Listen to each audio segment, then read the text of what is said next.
तो प्यारे बच्चों, आज लेकर आए हैं क्लास 11th विषय भौतिक विज्ञान चैप्टर 1, और चैप्टर 1 का नाम है विमेय विश्लेषण तथा प्रतिशत त्रुटि। समझे, बड़ा इजी चैप्टर है और ज़्यादातर यहाँ से तुम इंटर तक कहीं जाओगे विमा हर जगह काम आएगी। देखिए विमेय विश्लेषण, पहले विमेय विश्लेषण ले लेते हैं। विमेय विश्लेषण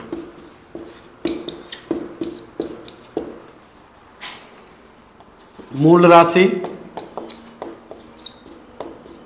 फिर मूल मात्रक, फिर होती है विमा। ये तीन चीजों से आप काफी कुछ समझोगे। मूल राशि में पहली लंबाई या दूरी, दूसरे ले लेते हैं समय, फिर ले लेते हैं द्रव्यमान, फिर ले लेते हैं विद्युत धारा। इसके बाद ज्यादा 11वीं में तो यही काम करेंगे आपको, लंबाई या दूरी, समय, द्रव्यमान, विद्युत धारा। ताप इसके अतिरिक्त होती है, 7-5-6 होते हैं। ताप होता है, ज्योति तीव्रता होती है और पदार्थ की मात्रा। अब सबसे पहले यही जान लेते हैं हम मूल राशि क्या चीज होती है। मूल राशि तो मूल राशि तो बेटे ज्यादातर तुमने देखा होगा, जैसे अगर हम चाल की बात करें तो चाल बराबर होता है दूरी बटे समय। अब ये जो चाल है ये दो चीज पर निर्भर करेगी, एक दूरी पर और एक समय पर। यानी कि अगर दूरी चेंज हुई तो चाल चेंज आएगी, समय चेंज हुआ तो चाल बदल जाएगी। तो ये दोनों राशि पर निर्भर करेगी, इस पर भी और इस पर भी। लेकिन ये जो मूल राशि है ये कभी चेंज नहीं होंगी, ये निर्भर नहीं करती। अब भौतिक पढ़ रहे हो तो भौतिक राशि पढ़ोगे, और जब केमिस्ट्री पढ़ते हैं तो उसमें रासायनिक समीकरण पढ़ोगे। तो सबसे पहले मूल राशि जान लेते हैं। मूल राशि क्या होती है? सुनिए, मूल राशि जो भौतिक राशियां पूर्ण रूप से स्वतंत्र होती हैं, अर्थात एक दूसरे पर निर्भर नहीं करती। समझे? फिर देखें, जो भौतिक राशियां पूर्ण रूप से स्वतंत्र होती हैं अर्थात एक दूसरे पर निर्भर नहीं करती, वो मूल राशि कहलाती है। जैसे लंबाई या दूरी, समय, द्रव्यमान, विद्युत धारा, ज्योति तीव्रता, पदार्थ की मात्रा, ताप आदि। ठीक, अब आते हैं मूल मात्रक पे। अब मात्रक देखते हैं। मात्रक में भी दो बता दूं, आपने पढ़े होंगे 10 तक। एक तो होती है CGS पद्धति, एक होती है MKS पद्धति। दोनों को पहचाने कैसे, कौन सा CGS में है, कौन सा MKS में है। जो मात्रक M से मीटर, K से किलोग्राम और S से सेकंड। जो मात्रक मीटर, किलोग्राम, सेकंड में लिखे जाएं वो MKS पद्धति में। इसमें आ जाए C से सेंटीमीटर, G से ग्राम और S से सेकंड। जो मात्रक सेंटीमीटर, ग्राम और सेकंड में लिखे होते वो होते CGS पद्धति। इस MKS पद्धति को SI भी बोल देते हैं, SI भी पद्धति। तो जो मात्रक मीटर, किलोग्राम और सेकंड में लिखे जाए वो MKS पद्धति। जो मात्रक सेंटीमीटर, ग्राम और सेकंड में 100 किए जाए लिखे जाते हैं वो कौन सी? CGS पद्धति। इसके बाद आ जाते हैं हम, सबसे पहले जान लेते हैं मूल मात्रक। मूल मात्रक में देखेंगे आप, जैसे लंबाई या दूरी, जो दूरी को नापते हैं वो नापते हैं मीटर में, या MKS पद्धति में, या सेंटीमीटर में, मीटर या सेंटीमीटर। समय में आ जाते हैं। समय बेटे आपने देखे होगा, घंटे में, घड़ी में 3 ही होती है, एक तो घंटे की, 1 मिनट की और 1 सेकंड की। तो सबसे छोटे जो हुई इसमें सेकंड हुई, ये इसका मात्रक हो गया सेकंड। द्रव्यमान पे आ जाते हैं, द्रव्यमान किलोग्राम। इस द्रव्यमान में भी दो चीज है। द्रव्यमान में एक तो होता लिक्विड में और एक होता नॉन लिक्विड में। लिक्विड जिसमें बहने का गुण हो, नॉन लिक्विड जिसमें बहने का गुण ना हो। तो जिनमें फ्लो होता है, जिनमें बहने का गुण होता, उन्हें तो हम लीटर में शो करते हैं, यानी कि लीटर में नापते हैं। और जिनमें जो नॉन लिक्विड होते हैं उन्हें हम किलोग्राम में। तो लंबाई या दूरी का मात्रक मीटर या सेंटीमीटर, समय का सेकंड, द्रव्यमान का किलोग्राम, और विद्युत धारा का मात्रक होता एम्पियर। क्या होता? एम्पियर। ये तो इनके मात्रक हो गए। अब आगे चलते हैं। अब लंबाई या दूरी की अगर सबसे बात विमा देखी जाए तो दूरी या लंबाई की इंग्लिश होती है लेंथ, LENGTH, लेंथ। तो इसका पहला अक्षर ले लीजिए, वही इसकी विमा हो जाती है L। लेंथ। इसका मतलब जिन भी राशि को हम मीटर में नापेंगे उन सब की विमा आपको एल रखनी है। याद कैसे रखनी है? लेंथ माने होती है लंबाई, उसका पहला अक्षर कैपिटल में लिख दो और बड़े ब्रैकेट में बंद कर दो, विमा आगे एल। ठीक, आ जाते हैं समय। समय की जो वो होती है टाइम, खूब जानते हो टाइम। पहला अक्षर ले लीजिए टी, ये इसकी विमा हो गई टी, और बड़े ब्रैकेट में बंद कर दीजिए। फिर आता द्रव्यमान। द्रव्यमान की जो स्पेलिंग बनाओगे मास, MASS, मास माने द्रव्यमान। इसका पहला अक्षर लीजिए एम लिख दीजिए, इसकी विमा आ गई। समझे बेटे? फिर देखिए लंबाई लेंथ, पहला अक्षर कैपिटल लिख दीजिए, विमा हो गई। अर्थात आपको याद रखना है जो भी मात्रक यानी कि मीटर होंगे, लंबाई हो चौड़ाई हो, जिसे भी हम मीटर में नापेंगे वो सबकी विमा एल। समय टाइम, पहला अक्षर लीजिए कैपिटल टी, विमा हो गई उसकी। द्रव्यमान मास, पहला अक्षर एम ले लीजिए, विमा हो गई। अब ताप विद्युत धारा पे आ जाते एम्पियर। अगर इसमें बना एम्पियर तो ए से बना एम्पियर। ये दूसरा, अगर पांचवी मूल राशि ले हम तो ताप होता ताप, ताप का मात्रक केल्विन, केल्विन होता है और इसकी विमा होती है थीटा। आपको केवल यही फर्स्ट ईयर में काम करेंगे। लंबाई एल, समय टी, द्रव्यमान एम, विद्युत धारा ए, ताप थीटा। तो मैंने पहले आपको मूल राशि बताई थी कि जो भौतिक राशियां पूर्ण रूप से स्वतंत्र होती हैं, अर्थात एक दूसरे पर निर्भर नहीं करती, मूल राशि कहलाती है। जैसे लंबाई या दूरी, समय, द्रव्यमान, विद्युत धारा, ताप, ज्योति तीव्रता और पदार्थ की मात्रा। लंबाई लेंथ बोलते हैं, इसका पहला अक्षर लीजिए, विमा हो जाएगी एल। समय टाइम, पहला अक्षर कैपिटल लिख दीजिए, विमा हो जाएगी। द्रव्यमान मास, पहला अक्षर बड़ा लिख दीजिए कैपिटल एम, विमा। विद्युत धारा एम्पियर, ए लिख दीजिए। ताप केल्विन में नापते हैं और विमा हो गई थीटा। अब यहां से आ जाए, यहां से परिभाषा फिर आपके याद कराते हैं। अब आते हैं मूल मात्रक। तो ये जो मात्रक आपने देख के लिखा, इसको देखा, ये कौन सी राशि है? मूल राशि। ये मात्रक समय को देखकर लिखा, ये मात्रक द्रव्यमान को देखकर लिखा। तो ये जितने भी मात्रक लिखे किसको देख के लिखे? मूल राशि को। तो यानी कि ये जो मात्रक प्राप्त हुए किससे प्राप्त हुए? मूल राशि से। देखिए परिभाषा, जो मात्रक मूल राशियों की सहायता से प्राप्त किए जाते हैं मूल मात्रक कहलाते हैं। जो मात्रक मूल राशि की सहायता से प्राप्त किए जाते हैं वो मूल मात्रक कहलाते हैं। जैसे metre, second, kilogram, ampere, kelvin आदि।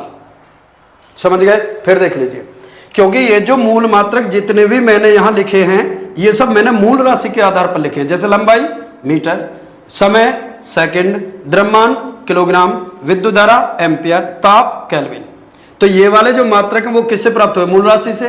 तो जो मात्रक मूल राशि की सहायता से प्राप्त किए जाते हैं वो मूल मात्रक कहलाते हैं। जैसे metre, second, kilogram, ampere, kelvin आदि। एक और मात्रक होता है व्युत्पन्न मात्रक। कौन सा? व्युत्पन्न मात्रक। इसकी बात कर लें, व्युत्पन्न मात्रक। व्युत्पन्न मात्रक में देखिए क्या होता, जैसे अभी मैंने तुम्हें एक एग्जांपल दिया था, चाल बराबर दूरी बटे समय, दूरी बटे समय। अब दूरी को किस में नापेंगे? मीटर में, और समय का सेकंड। तो ये दो है, मीटर मूल राशि मूल मात्रक में बना, सेकंड ये भी मूल। तो ये जो मात्रक लिखा किसको देख कर लिखा? मूल मात्रक, क्योंकि मीटर मूल मात्रक, सेकंड मूल मात्रक। अब एक मात्रक दोनों से यूज करके बनाया हमने मीटर प्रति सेकंड, तो यह व्युत्पन्न मात्रक। अब परिभाषा कैसे बनेगी? जो मात्रक मूल मात्रकों की सहायता से प्राप्त किए जाते हैं वो व्युत्पन्न मात्रक कहलाते हैं। जैसे मीटर प्रति सेकंड। समझ आया? यानी कि जो मात्रक मूल मात्रकों की सहायता से प्राप्त किए जाते हैं वो व्युत्पन्न मात्रक कहलाते हैं। ठीक, एक और बता देता हूं, यहां ये जो विमा है, जैसे एल को बड़े ब्रैकेट में बंद करते हैं। कोई पूछ सकता है कि बड़े ब्रैकेट में ही बंद क्यों करते हैं? ये जितनी भी विमा होती है सब स्थिर राशियों की लिखी जाती है, इसलिए ना बड़े ब्रैकेट में बंद करना ही होगा। तो विमा जितनी भी होती है स्थिर राशि की होती है और बड़े ब्रैकेट में आपको बंद करना है। क्लियर होगा? यानी कि जहां मीटर आए, चाहे लंबाई हो, चाहे चौड़ाई हो, चाहे ऊंचाई, जिसको भी हम मीटर में नापेंगे सबकी विमा एल। द्रव्यमान एम, समय टी, विद्युत धारा ए और ताप का थीटा। मात्रक जो मीटर, किलोग्राम और सेकंड में लिखे जाए एमकेएस पद्धति, जो सेंटीमीटर, ग्राम और सेकंड में लिखे जाए वो सीजीएस पद्धति। इसके आगे चलते हैं। फिर होता है बेटा विमीय सूत्र। अब विमीय सूत्र देख लीजिए क्या होता है। विमीय सूत्र, विमीय सूत्र, विमीय सूत्र m की पावर a, l की पावर b, t की पावर c और थीटा की पावर d। ये विमीय सूत्र लिखा है एक मैंने। अब सबसे पहले कर लेते हैं, इतना समझाने के बाद अब विमा की परिभाषा बताता हूं, अब आपके समझ में आ जाएगी। विमा, विमा जो होती है वो किसी भौतिक राशि की वे घातें होती हैं जो हैं ये, जो उस राशि को प्रकट करने के लिए मूल मात्रकों के ऊपर चढ़ाई जाती है। क्योंकि मीटर मूल मात्रक बताया था। अब मीटर, एल लंबाई हो गई, समय हो गया, मूल मात्रक है। तो विमा किसी भौतिक राशि की विमा वे घातें होती हैं जो उस राशि को प्रकट करने के लिए यानी कि शो करने के लिए मूल मात्रकों के ऊपर चढ़ाई जाती है। ठीक, आगे चलते हैं। अब कुछ विमा देख लेते हैं। फिर एक बार मैं बता देता हूं आपको। लंबाई या दूरी, लंबाई की स्पेलिंग लेंथ खूब पढ़ा होगा। पहला अक्षर लीजिए कैपिटल एल, ये लंबाई। फिर द्रव्यमान, मास, MASS, मास माने द्रव्यमान, पहला अक्षर बड़ा लिख दीजिए, विमा हो गई। तो टाइम, समय, पहला अक्षर लिख दीजिए T बड़ा, विमा हो गई। ताप के लिए थीटा, यही काम करेगा फर्स्ट ईयर में आपको। लंबाई मीटर के लिए L, द्रव्यमान के लिए M, समय के लिए T और ताप के लिए थीटा। अब चलते हैं आगे, कुछ भौतिक राशि की विमाएं जान लेते हैं। पहला क्षेत्रफल। क्षेत्रफल बेटे खूब पढ़ा होगा, लंबाई गुणा चौड़ाई। अब कुछ देर पहले मैंने अभी ये बताया था कि जिन भी राशि को हम सबको मीटर में नापेंगे उन सब की विमा L रखनी होगी। अब लंबाई मीटर में नापोगे, चौड़ाई मीटर में नापोगे, ऊंचाई भी मीटर में नापोगे। यदि आपको यह समझ में ना, सोचिए फीता होता है, तो जब फीता नापते हैं तो लंबाई भी उससे ही नापेंगे, चौड़ाई भी उससे ही नापेंगे और ऊंचाई भी इससे नापेंगे। तो सबको किस में नापेंगे? मीटर में। और मैंने तुम्हें बताया कि मीटर में जिसको भी नापोगे उसकी विमा क्या रखोगे? L। तो क्षेत्रफल हो गया लंबाई गुणा चौड़ाई, तो लंबाई के लिए भी क्या रख दिया? L, क्योंकि मीटर में नापोगे। चौड़ाई के लिए भी क्या रख दिया? L। अब इनकी जो पावर होती है, घात, जिस पर कोई पावर ना होगी 1 मानी जाती है। तो 1 इसकी और 1 इसकी, कितने हो गए? L की का पावर 2, L की पावर होगी 2। ये विमा होगी किसकी? क्षेत्रफल की। दूसरा ले लेते हैं आयतन। आयतन बराबर होता है लंबाई गुणा चौड़ाई और गुणा ऊंचाई। अब फिर देखिए, लंबाई को भी मीटर में नापोगे, अभी बताया मैंने, चौड़ाई को भी मीटर में नापोगे और ऊंचाई को भी मीटर में नापोगे। तो सबकी विमा क्या रखनी? L। लंबाई के लिए L विमा हो गई, चौड़ाई की L हो गई और ऊंचाई की भी बेटा क्या होगी? L। अब देखिए 1 पावर इसकी, 1 पावर इसकी, 1 पावर इसकी, तो ऐड कर दिया तो L की पावर कितनी आ गई? 3। ये विमा किसकी हो गई? आयतन की। क्लियर? क्षेत्रफल लंबाई गुणा चौड़ाई, लंबाई के लिए L, चौड़ाई के लिए L, 1 पावर इसकी, 1 पावर इसकी, L की पावर 2। और ये गलती मत कर देना, ब्रैकेट में 101% ही तुमको क्लोज करना है, क्योंकि अगर ब्रैकेट में इसको नहीं बंद करा तो विमा गलत माने जाएगी। क्योंकि विमा जितनी भी होती है वो स्थिर राशियों की होती है और बड़े ब्रैकेट में बंद करना ही है आपको। आगे चलते हैं। आयतन हो गया, अब देखते हैं आगे। अब ले लेते हैं चाल बराबर दूरी बटे समय। चाल या वेग एक ही बात है, लेकिन अंतर है इसमें बेटा।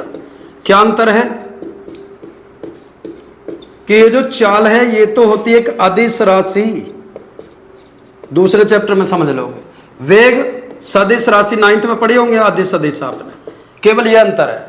चाल अदिश राशि है, वेग सदिश राशि है, लेकिन सूत्र दोनों का एक ही होता, दूरी बटे समय। ठीक, अब विमा देखते हैं हम। दूरी किस में नापोगे? मीटर में। मीटर के लिए क्या रखोगे? L। L रख दिया। बटे में आ जाइए, नीचे क्या है? समय। समय की अंग्रेजी क्या बताते? टाइम।